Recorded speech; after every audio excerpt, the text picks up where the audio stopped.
Ortus Focus. Ortus Focus. Ortus Focus présente. Bienvenue au Jardin des Paradis.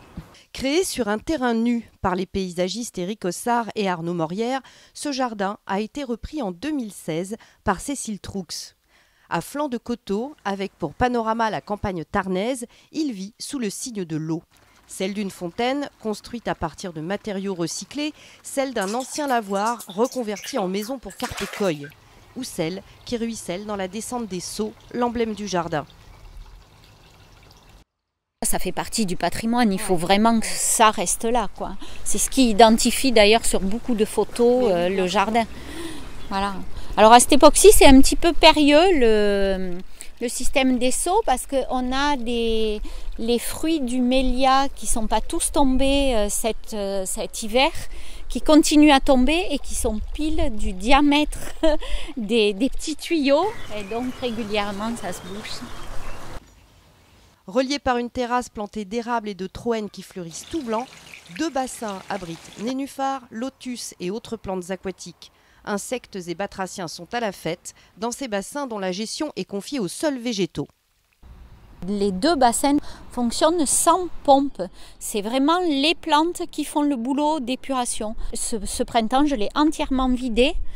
Surtout en ne touchant pas la vase qui peut y avoir au fond, qui est pleine de bactéries qui vont bien et re-remplie avec l'eau du puits.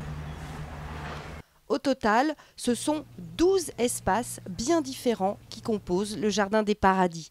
On y trouve un potager, une grande allée de fruitiers palissés, un enclos gourmand, un chemin bordé de miscanthus géants et un jardin exotique.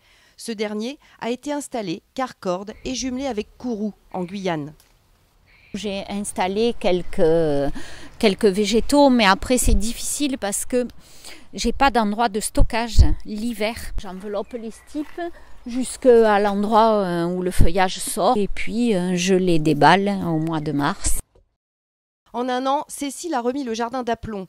De gros travaux ont été nécessaires, comme la transformation du jardin sec envahi par les anémones du Japon. Il a fallu décaisser, poser un géotextile, apporter des galets avant d'installer une collection de grenadiers. Les copains, la famille ont passé un coup de main, mais au quotidien, c'est Cécile qui assure et ce n'est pas toujours simple. Physiquement, c'est un jardin qui est très difficile à l'entretien. Très difficile. On monte et on descend avec les brouettes en permanence ou des seaux en permanence.